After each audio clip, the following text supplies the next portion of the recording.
Okay, in this video, I'll be going over polynomial long division.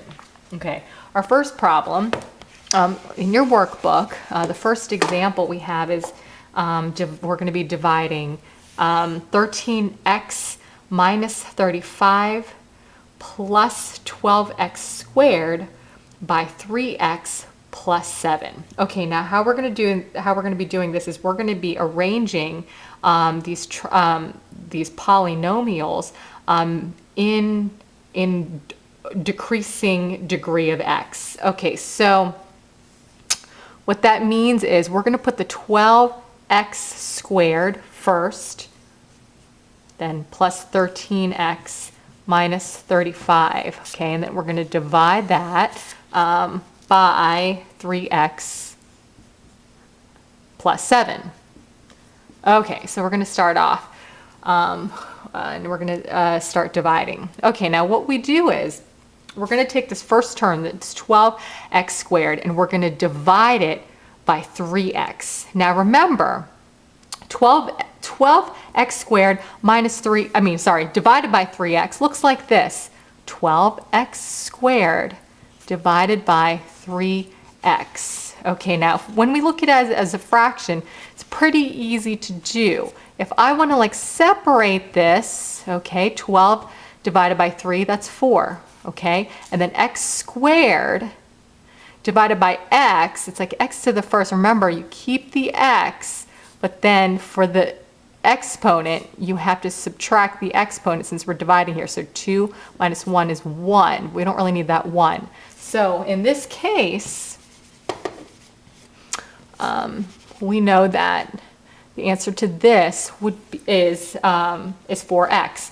Now the answer 4x, we're going to write it on top of 13x since they both have the same, as I always say, the same last name. Okay, now the next step, so we've just divided.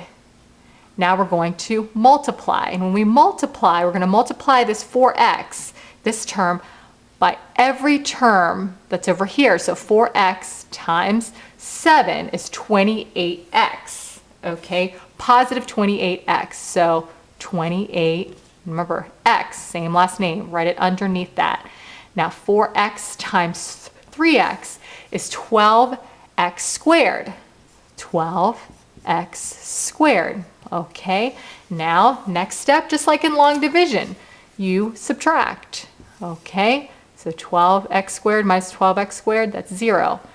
13x minus 28x is negative 15x. Okay, so now, just like in long division, we've subtracted, but now the next step is we bring it down. So we have to bring down this minus 35, okay? So now, like in long division, now we divide, okay? So now, negative 15x divided by 3x, okay, is negative 5. Okay, and see how I'm writing it, I'm lining it up with the term, the constant, and so this is a constant as well. Okay, now multiply. Negative 5 times 15 is negative 15x.